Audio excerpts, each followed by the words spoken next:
Hello friends, more 10 sentences are before you with error. So let us move to find out the errors. Friends, first sentence before you is on the screen. Sentence is, much as he tried, he could not prevent him to do that mischief. Once again, much as he tried, he could not prevent him to do that mischief.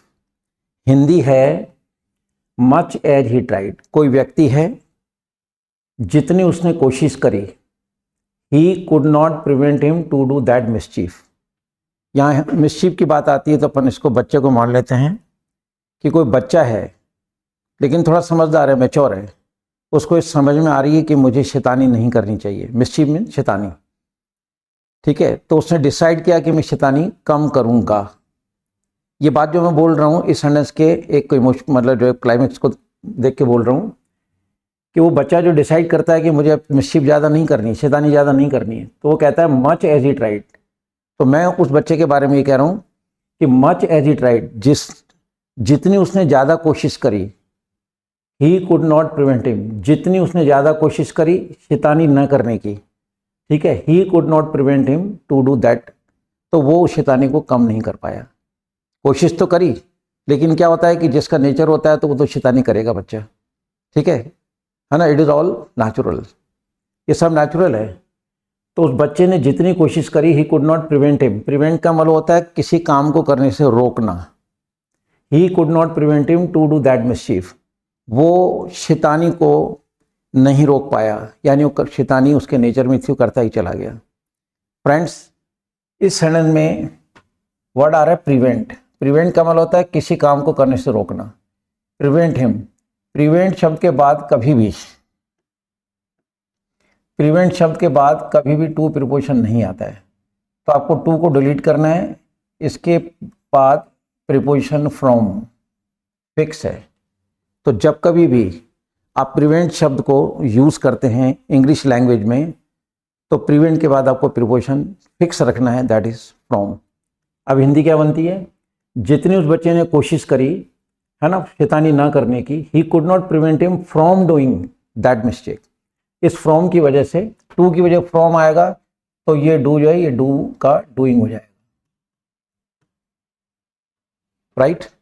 अब सवाल उठता है कि to को तो हमने from कर दिया, डू के आईएनजी क्यों लगाया, डू में आईएनजी क्यों लगाया। प्रीपोजिशन, मिस्टेक तो प्रीपोजिशन की है। प्रिवेंट के बाद टू नहीं आएगा, फ्रॉम आएगा, लेकिन जैसे आप टू की जगह फ्रॉम करोगे तो डू में आईएनजी लग जाएगा। रीज़न मैं आप शायद पहले भी बता चुका हूँ कि किसी भी प्रीपोजिशन के बाद जो शब्द आता है 100% नाउन होता है, ईदर अलोन और विथ एन एडजेक्टिव। ये एक नियम है, करेक्ट। तो प्रिवेंट के बाद प्रीपोजिशन आएगा। अब प्रीपोजिशन के बाद जो भी वर्ड आता है वो यहाँ तो नाउन होता है अकेला या एडजेक्टिव के साथ। अब यहाँ टू को फ्रॉम किया तो उसके बाद डू जो है ये वर्ब बन गया, ये वर्ब है। अब वर्ब आ नहीं सकता प्रीपोजिशन के बाद, जैसा कि एक नियम है, क्लियर। तो जैसे हम टू को फ्रॉम करेंगे तो डू वर्ब है, तो फ्रॉम के बाद तो वर्ब आ ही नहीं सकता, तो फिर क्या करना पड़ेगा, उस वर्ब को नाउन बनाना पड़ेगा, क्योंकि प्रीपोजिशन के बाद जो भी चीज़ आएगी वो नाउन ही होगी, अकेली या एडजेक्टिव के साथ। तो जैसे हम टू को फ्रॉम करेंगे तो डू के अंदर आईएनजी लगाना पड़ेगा, क्योंकि ये डू इस समय वर्ब है और इसको अपने को नाउन बनाना है। The reason behind to make this do in doing, हम जो इसको डू को डूइंग कर रहे हैं उसका कारण ये है कि फ्रॉम प्रीपोजिशन है, प्रीपोजिशन के बाद जो शब्द आएगा वो नाउन होता है, डू वर्ब है, तो इस वर्ब को हम नाउन बनाने के लिए इसमें आईएनजी लगा देंगे, क्लियर। तो इस सेंटेंस के अंदर प्रिवेंट के बाद टू नहीं आएगा, टू की जगह फ्रॉम करेंगे, फ्रॉम के बाद डू आ रहा है, डू वर्ब है, लेकिन हमें उसको नाउन बनाना पड़ेगा। And just to convert a verb into noun we have to use I N G with verb. तो डू में आईएनजी कर दिया और अब ये सेंटेंस हो गया, much as he tried he could not prevent him from doing that mistake, clear. So let us move to the next. Shelley's poems have more lyrical sweetness than those of Byron. शैली भी कवि का नाम है ना। शैली की कविताओं, Shelley's poem have more lyrical sweetness, कहता है शैली की जो कविताएं हैं उनमें काव्यात्मक मिठास ज़्यादा है then those of Byron. Byron भी कवि का नाम है, right. Shelley's poems have more lyrical sweetness. Shelley की कविताओं में काव्यात्मक लिरिकल मिठास ज़्यादा है बायरन की कविताओं से। आती बात समझ में? तो यहाँ जो हम तुलना कर रहे हैं स्वीटनेस की बात चल रही है, पोएम्स की बात नहीं चल रही है। दोनों कवियों की जो कविताएं हैं उनकी स्वीटनेस की बात चल रही है, काव्यात्मक स्वीटनेस है उसकी बात चल रही है। तो हम यहाँ दीज को डिलीट करेंगे और ऊपर लिखेंगे दैट, क्योंकि स्वीटनेस इज सिंगुलर। क्लियर? एक बार फिर देखिए, शैली और बायरन कवियों के नाम हैं। इन दोनों, ये दोनों कवि हैं, कविताएं लिखते हैं। तो इन दोनों की काव्यात्मक जो स्वीटनेस है कविताओं में, उन दोनों को कंपेयर किया गया है। तो हम यहाँ कहना चाह रहे हैं कि Shelley's poem have more lyrical sweetness. Shelley की कविताओं में काव्यात्मक मिठास ज़्यादा है बायरन की कविताओं से। ये हिंदी है। तो स्वीटनेस सिंगुलर है, इसलिए हम दोज को दैट कर देंगे। Now the sentence is right. Next, she was invited to her music conference. कोई लेडी है, उसको म्यूजिक कॉन्फ्रेंस में इन्वाइट किया गया है, but she could not avail the opportunity. लेकिन उस मौके का, अवेल का मतलब फ़ायदा उठाना, लेकिन उस मौके का फ़ायदा नहीं उठा सकी। Owing to her mother's illness, अपनी माँ की बीमारी के कारण। Once again, first I will go through the sentence. She was invited to the music conference but she could not avail the opportunity owing to her mother's illness. This is the sentence before you. Now let me speak the Hindi of this. He was invited to the music conference, उसे invite किया गया। देखिए, watch के बाद third form आ रहा है, passive sentence है। जब हम पैसिव सेंटेंस की हिंदी करते हैं तो लास्ट में वर्ब में दो शब्द आएंगे ही आएंगे हिंदी के सेंटेंस में। अगर पास्ट में है तो गया, गई और गए। 1,00,000% राइट बात है ये, 100% ऐसा होगा। और अगर प्रेजेंट और फ्यूचर में है तो वर्ब में एक शब्द आएगा जा।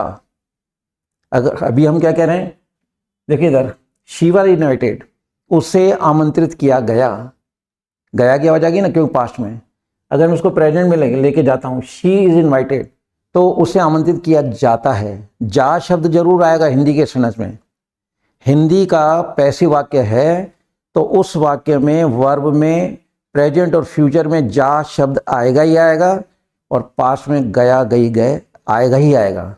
ये हिंदी पैसिव सेंटेंस की पहचान है। ठीक है, एक पहचान है इसकी। तो शी वॉज इन्वाइटेड, उसे आमंत्रित किया गया, उसे इन्वाइट किया गया टू द म्यूजिक कॉन्फ्रेंस में, but she could not avail the opportunity owing to her mother's illness. Friends, आप देख रहे हैं यहाँ पे एक फ्रेज आ रहा है ओइंग टू। ओइंग टू को कभी भी बीच में यूज नहीं किया जाता।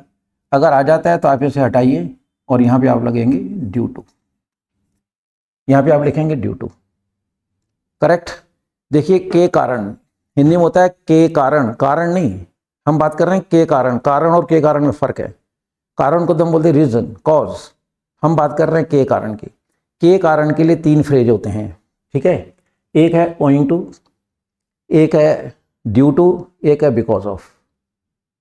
ठीक है, इनको कहीं भी यूज किया जा सकता है। आप नेशनल न्यूज़पेपर देखोगे तो उसमें भी बहुत सेंटेंस मिलेंगे जो ड्यू टू से शुरू हो रहे हैं।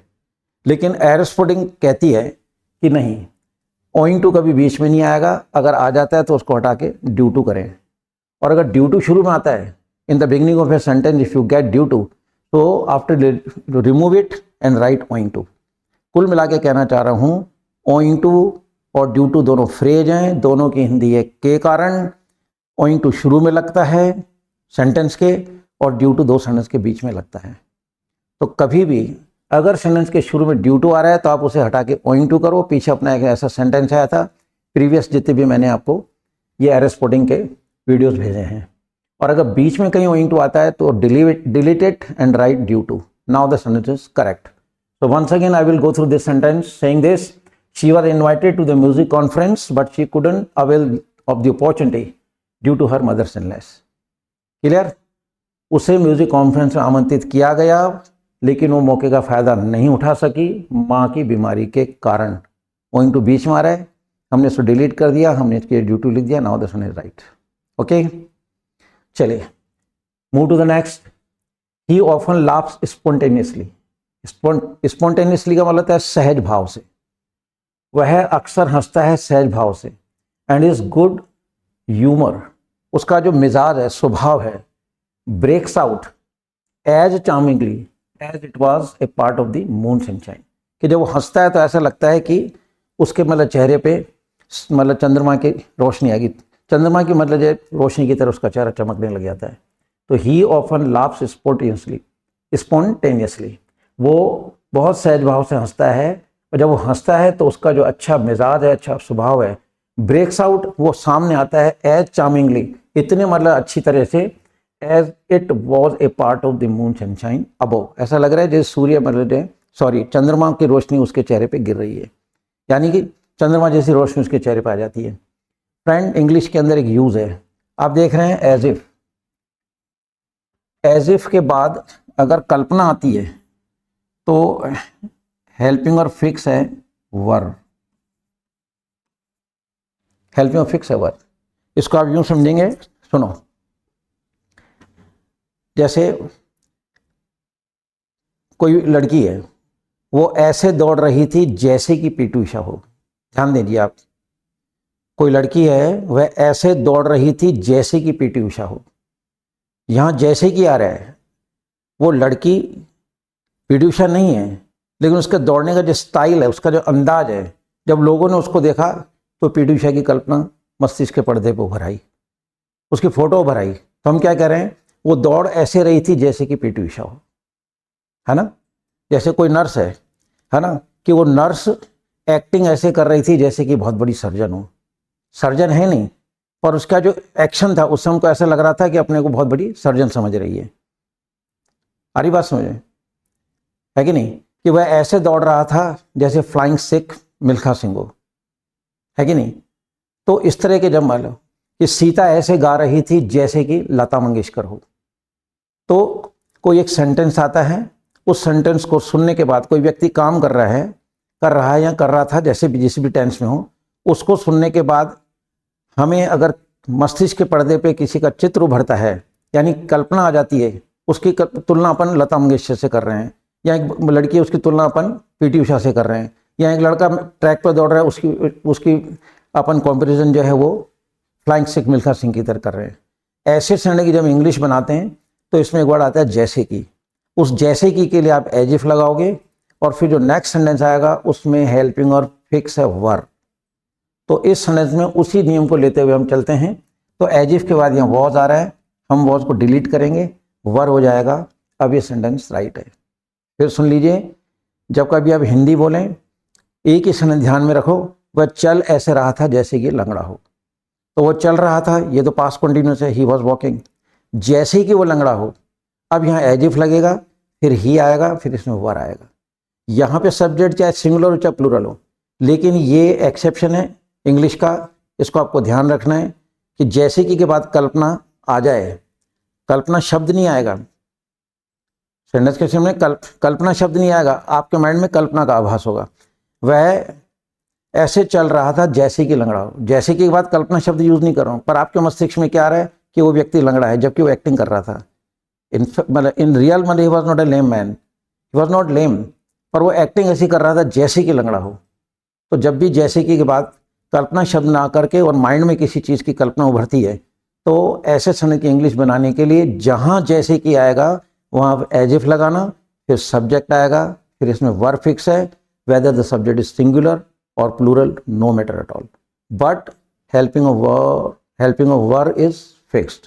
तो यहाँ एज इफ हटा के हम वर कर देंगे। Next sentence is friends before you, he said firmly that he would much rather die than yielding to what they considered against his will. Once again, he said firmly, उसने दृढ़ता के साथ कहा, मजबूती के साथ कहा, that he would much rather die than yielding, कि वो हार मानने से मरना ज़्यादा अच्छा समझता है, to what he considered against his will, कि अपनी इच्छा के विरुद्ध, या will का मतलब है इच्छा, अपनी इच्छा के विरुद्ध जो भी कुछ वो सोचता है उसके अनुसार वो कह रहे हैं कि मैं हार मानने से तो मरना अच्छा समझता है वो। क्लियर फ्रेंड्स, ये बुरादर दैन का प्रयोग है, बुरादर दैन का प्रयोग है। देखिए वुड रादर देन के बाद ये वुड रादर देन का प्रयोग कब होता है, ध्यान से सुने। देखिए डाई वर्ब है, यील्ड भी वर्ब है। अब इंग्लिश का एक यूज सुने अच्छी तरह से। ये वुड रादर देन का सेंटेंस कहलाता है वुड रादर देन का केस। वुड रादर देन कब लगता है, जब हम दो क्रियाओं या दो वर्ब की तुलना करते हैं। जब दो क्रियाओं की तुलना की जाती है, दो क्रियाएं हैं, उसमें एक कम पसंद है एक ज़्यादा पसंद है। जब दो क्रियाओं की कम पसंदी ज़्यादा पसंदी की बात हो, जब दो वर्ब हों दो क्रियाएं हों, उनमें एक ज़्यादा पसंद है एक कम पसंद है, तो जब दो क्रियाओं की कम पसंद और ज़्यादा पसंदी की बात हो, ऐसे सेंटेंस की इंग्लिश बनाने के लिए आपको यूज़ करना है वुड रादर देन का प्रयोग।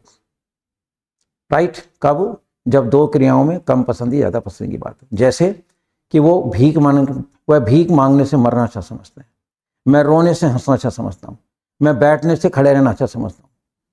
बात ही समझ में। बच्चे जो हैं वो लिखने से पढ़ना अच्छा समझते हैं। आई बात समझ में। मैं क्रिकेट खेलने से देखना अच्छा पसंद करता हूँ। क्लियर। दो क्रियाओं में कम पसंदी ज़्यादा पसंदी की बात हो, ऐसे सेंटेंस की इंग्लिश बनाने के लिए जो स्ट्रक्चर है वो है वुड रादर देन। अब सवाल उठता है कि दो क्रियाएं हैं, कौन सी क्रिया पहले लिखी जाए। Natural there is a question.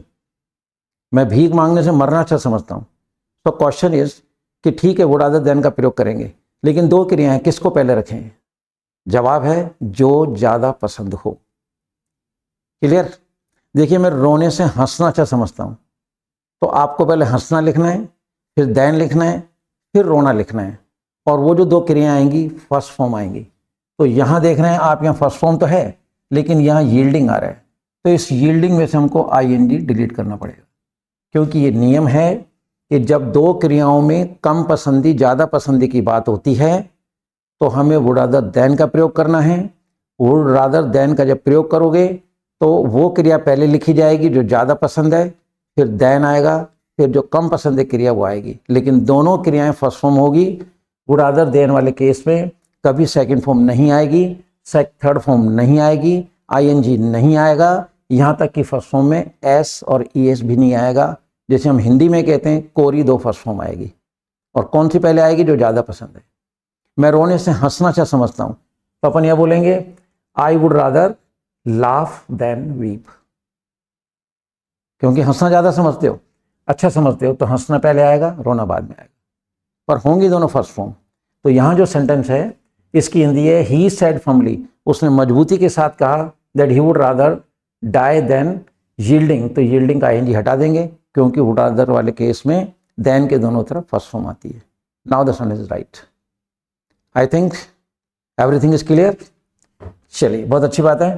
तो move to the next. During the meeting it was decided by the consensus. Meeting हुई, मीटिंग में डिसाइड किया गया। देखो वॉच के बाद थर्ड फॉर्म आ रही है, अगेन इट इज पैसिव। हमेशा पैसिव नहीं, मैं ये नहीं कह रहा हूँ कि वॉच वर्ब के बाद अगर थर्ड फॉर्म आ रही है तो हमेशा पैसिव होगा, नहीं। Right now this sentence is of passive. Correct. So it was decided by the consensus. ठीक है, कंसेंसस के द्वारा। कंसेंसस का मतलब होता है आम राय। मीटिंग हुई, सबकी आम राय बनी। क्या बनी, that the rules were relaxed, कि जो रूल्स बनाए गए, नियम बनाए गए वो इंट्रिकेट हैं, पेचीदा हैं, कॉम्प्लिकेटेड हैं, उनको थोड़ा सा, ठीक है ना, रिलैक्स का मतलब उनको थोड़ा सा लचीला बनाया जाए, उन नियमों को थोड़ा लचीला बनाया जाए, so that the boys of inferior merit too could be accommodated, ताकि जो कम मेरिट के बच्चे हैं, जिनके परसेंटेज कम है, उनको भी एडमिशन दिया जा सके। So we are talking about the admission. So deleting this word accommodated, इसको हम हटा देंगे और इसकी जगह कर देंगे एडमिटेड। आ गया समझ में, एडमिटेड।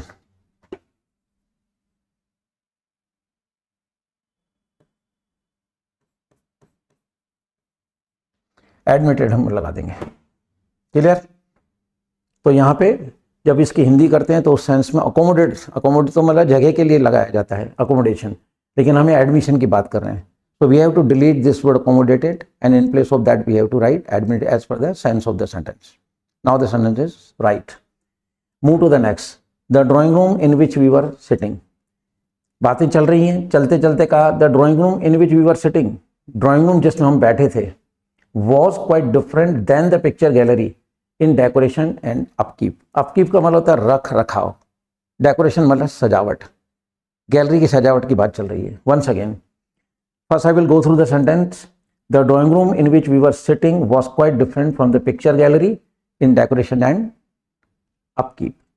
ड्राइंग रूम जिसमें हम बैठे थे, ठीक है, इन विच वी आर सिटिंग, जिसमें हम बैठे थे, वो बिल्कुल अलग था पिक्चर गैलरी से सजावट में और रख रखाव में. क्लियर? सो फ्रेंड्स देखिए, the drawing room in which we are sitting was quite different then.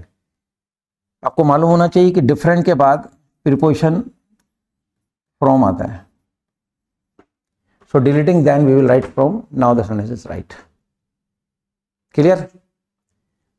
The second last sentence before you, you can achieve bright success in your life. तुम अपने जीवन में उज्जवल सफलता पा सकते हो.